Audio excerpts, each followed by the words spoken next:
Como vocês acham que é a saúde mental dos professores de vocês? Eu acho que é bem delicado, já que eles dão aula para muitas pessoas que estão na fase da adolescência.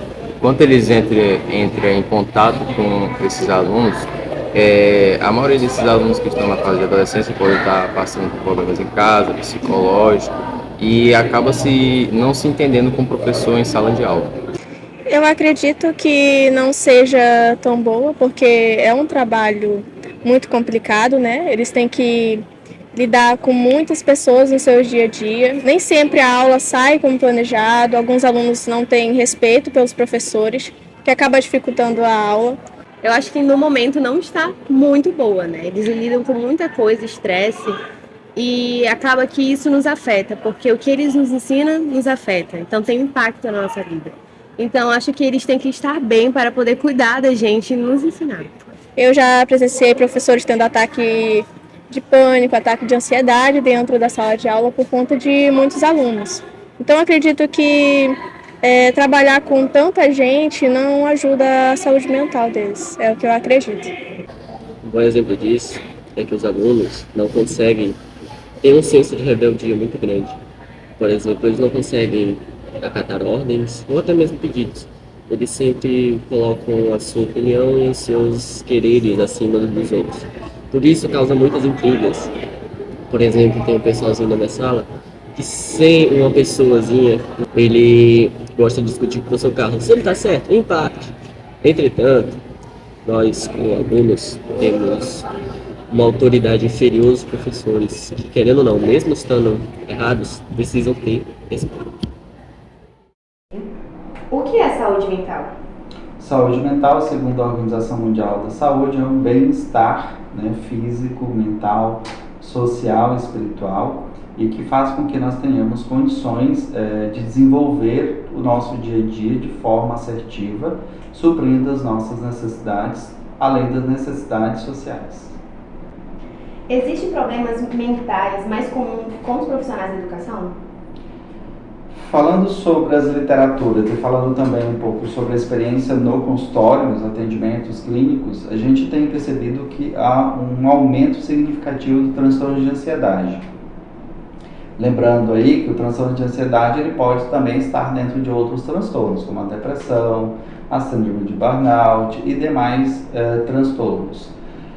Vale ressaltar que não é somente a função que determina uma condição patológica, e sim, né, uma estrutura territorial, uma estrutura familiar, uma estrutura econômica, inclusive, que vai determinar, né, probabilidades maiores ou menores para desencadear um transtorno de saúde mental. O nível de ensino que o professor atua em ensino fundamental, médio ou superior tem relação com esse desenvolvimento? Sim, se nós formos avaliarmos pela quantidade de alunos e principalmente pela carga horária. Além disso, pelo tipo de organização, a estrutura organizacional que esse professor tem para desenvolver, né, o seu trabalho. Então, se ele tem uma estrutura organizacional boa, uma estrutura física boa, uma quantidade de alunos adequado para que você possa desenvolver o seu trabalho da melhor forma possível, usando as metodologias, né, adequadas, é possível que desenvolva, né, um bem-estar físico e mental. Inclusive, é importante a gente salientar que a profissão ela é importante para o bem-estar físico e mental. Ela é importante para que o sujeito, inclusive, tenha uma qualidade de vida adequada. Então, nós não podemos determinar uma patologia ou um transtorno de saúde mental somente por uma condição profissional. São vários fatores que influenciam. Um termo que passou a ser frequente no vocabulário da população durante a pandemia foi a síndrome de Burnout. Algumas pesquisas afirmam que pode ser algo frequente no meio escolar. Como você definiria essa síndrome e como ela pode ser apresentada aos professores? A síndrome de burnout ela está correlacionada com uma carga maior, né, de trabalho. Então, as condições laborais elas precisam ter dentro das organizações cargos e funções, e esses cargos e funções eles são, né, avaliados por uma quantidade de tempo. Esse tempo ele é analisado para que não haja uma sobrecarga né, do profissional. Diante dessa evolução do mundo, né, que a gente pode colocar tanto dentro do processo pandêmico ou fora, existe uma necessidade de desenvolver novas estratégias, novos recursos, novas metodologias. Foi necessário se reinventar para conseguir suprir as necessidades, as demandas, né, da profissão. Então, a síndrome de burnout, ela vem justamente quando esse excesso, né, de carga, esse excesso de funções, e que o sujeito, na tentativa, né, de desenvolver o melhor trabalho, acaba gerando uma autocobrança, que também ela é vista como uma autocobrança social e profissional. Então, a síndrome de burnout é uma das síndromes mais incapacitantes que nós temos percebidos, né, nesse momento, diante dos trabalhadores. Houveram pioras nos casos de estresse, ansiedade ou outras doenças psicológicas durante e após a pandemia? Sim. É nítido perceber o quanto a pandemia potencializou aquilo que já estava ali, mas que estava guardado ainda, né? A gente chama de fator desencadeante. Então, o fator desencadeante da pandemia, na grande maioria, foi o isolamento social, né? O quanto o isolamento social trouxe um prejuízo, né, para a condição emocional do sujeito. Com isso, os transtornos mentais, eles ficaram mais aparentes. Não é que eles não existiam antes, eles já existiam, porém, com o desencadeamento da patologia, a eminência da doença, o medo, a insegurança, né, a diminuição, inclusive, da imunidade diante de todos esses processos, a condição relacional consigo mesmo e com a família que teve que aumentar, mas que na verdade foi de uma forma abrupta, faz com que esses fatores que estavam ali guardadinhos, né, esses transtornos, fossem desencadeados de uma forma maior. Então, dentre eles, o transtorno de ansiedade, a depressão, o TOC, o transtorno obsessivo compulsivo, né? Alguns transtornos de personalidade também vieram à tona de uma forma mais perceptível, além da síndrome de burnout. Por quê? Porque aumentou a exigência no quesito de se reinventar, né? Usar as tecnologias para fazer aquilo que antes não se necessitava tanto das tecnologias. Então, essa mudança abrupta, essa adaptação ou essa readaptação trouxeram ou deixou mais evidente alguns transtornos mentais. Fica evidente que a sobrecarga de trabalho e o aumento de desgaste profissional pode prejudicar a qualidade de vida e desencadear um processo de sofrimento mental. Que possíveis mudanças poderiam ser realizadas no dia a dia escolar ou na faculdade para auxiliar a melhorar a saúde mental dos profissionais da educação?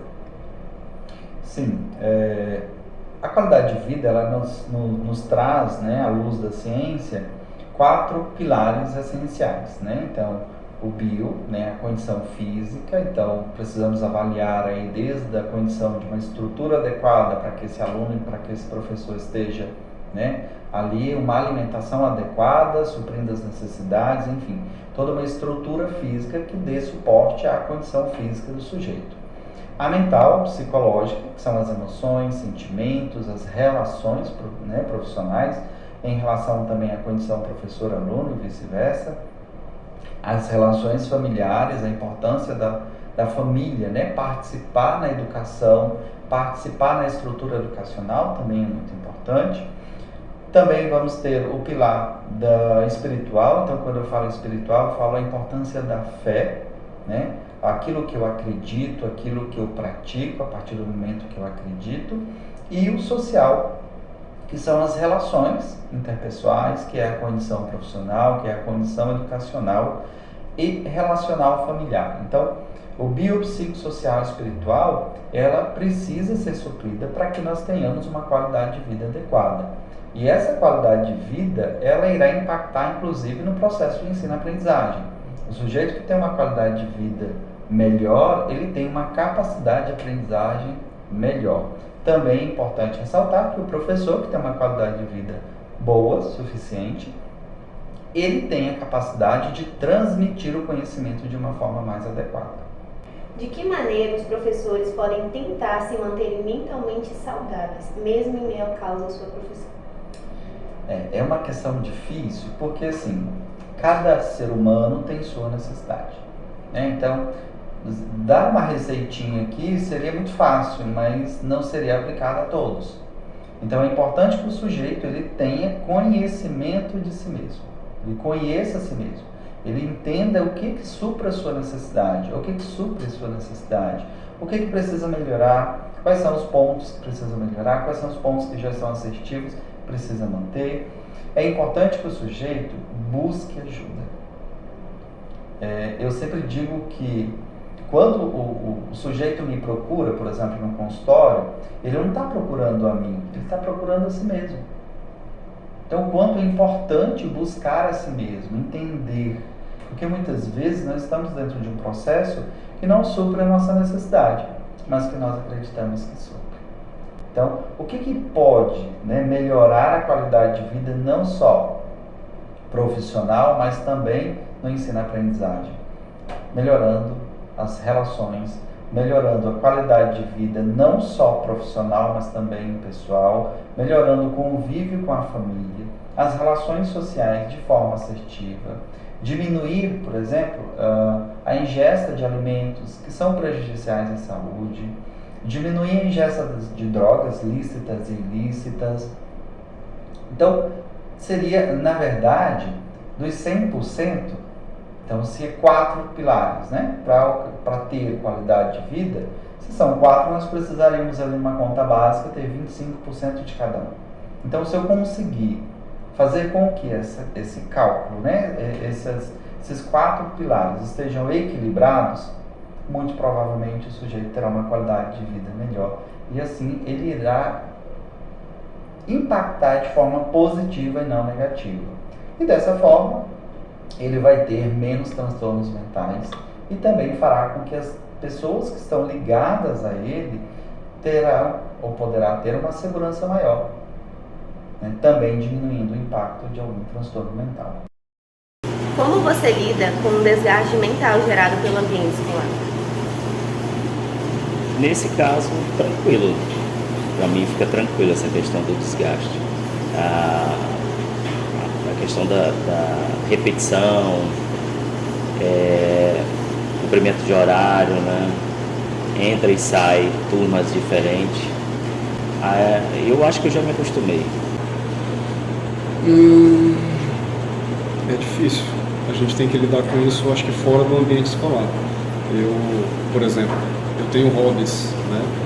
Gosto de preparar playlists de música, então eu sou praticamente um DJ na minha casa, mas eu acho que o professor tem que ter algum hobby, alguma coisa que deixe ele feliz, alegre, contente, porque só no trabalho é complicado. Eu não acredito que a gente consegue aliar, ter prazer com aquilo que a gente trabalha. Na verdade, se você tentar trabalhar com o que você gosta, provavelmente você vai se frustrar e aquilo que você gostava, você vai deixar de gostar porque se tornou trabalho e não só prazer. Então, acho que a gente tem que dividir as coisas. Eu, no meu entendimento, eu procuro dividir. Eu não considero que o meu trabalho é prazer. Meu trabalho é meu trabalho. Eu faço. Gostando ou não, eu faço.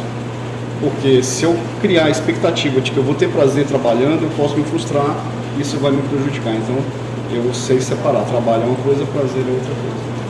Você acredita que os professores deveriam ter acompanhamento psicológico? Acredito que sim. Por quê? Devido a essas questões que envolvem, né, o lidar com pessoas, né? Tem pessoas que não se sentem bem, né, em lidar com pessoas, ou o mundo de várias pessoas. Eu acredito que pode afetar alguns, né? O senhor acha que os professores deveriam ter atendimento psicológico na escola? Sim, mas não obrigatório, desde que não seja obrigatório. O professor poderia ter o direito a se consultar com um psicólogo, mas não que isso fosse uma coisa obrigatória, tipo a gente cumprir tabela. O professor tem que ir lá na sala, tantas vezes por mês, entende? Acho que tem que ter essa disposição, esse direito para o professor procurar se ele se sentir bem, à vontade, porque nem todo professor, nem toda pessoa se sente à vontade falando com um estranho, mesmo que seja um profissional. Com a pandemia, houve diversas mudanças na rotina do educador.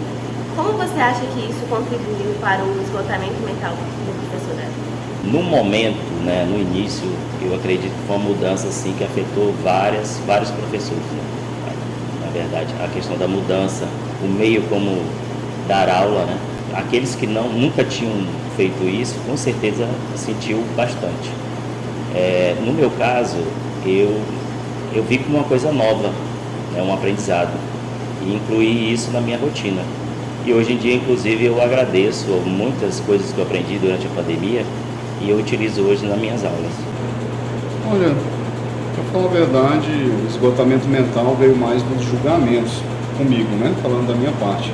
As pessoas dizem, o professor está em casa, não trabalha, sendo que a gente preparava a aula normalmente, a gente tinha que postar atividade para os alunos, tinha que dar o retorno dessas atividades. Então, na pandemia eu trabalhei normalmente.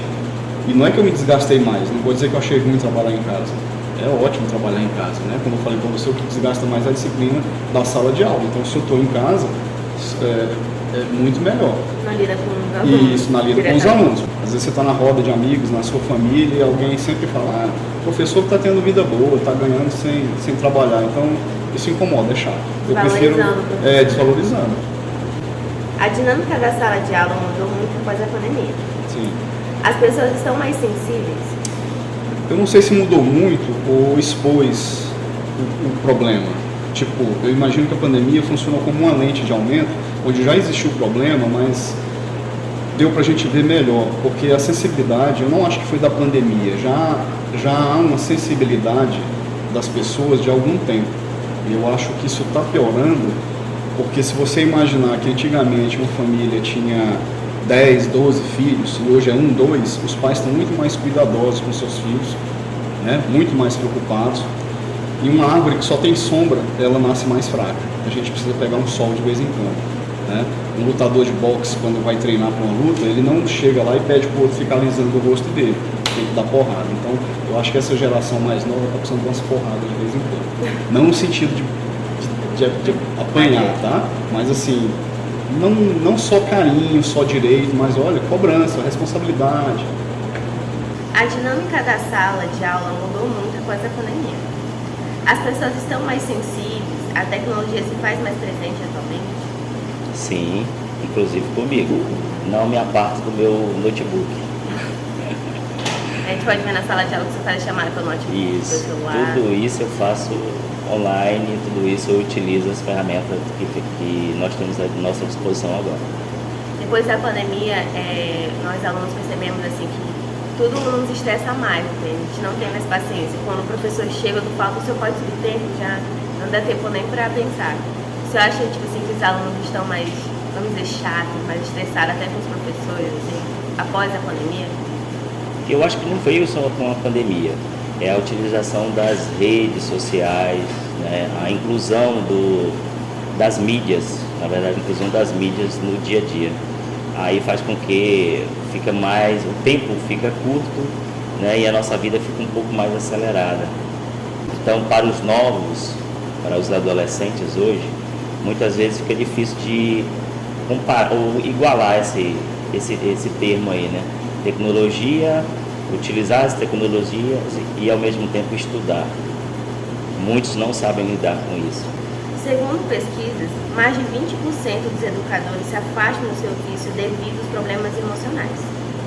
Na sua opinião, que possíveis mudanças poderiam ser realizadas no dia a dia da escola para ter um ambiente mais acolhedor? Como já foi citado, né?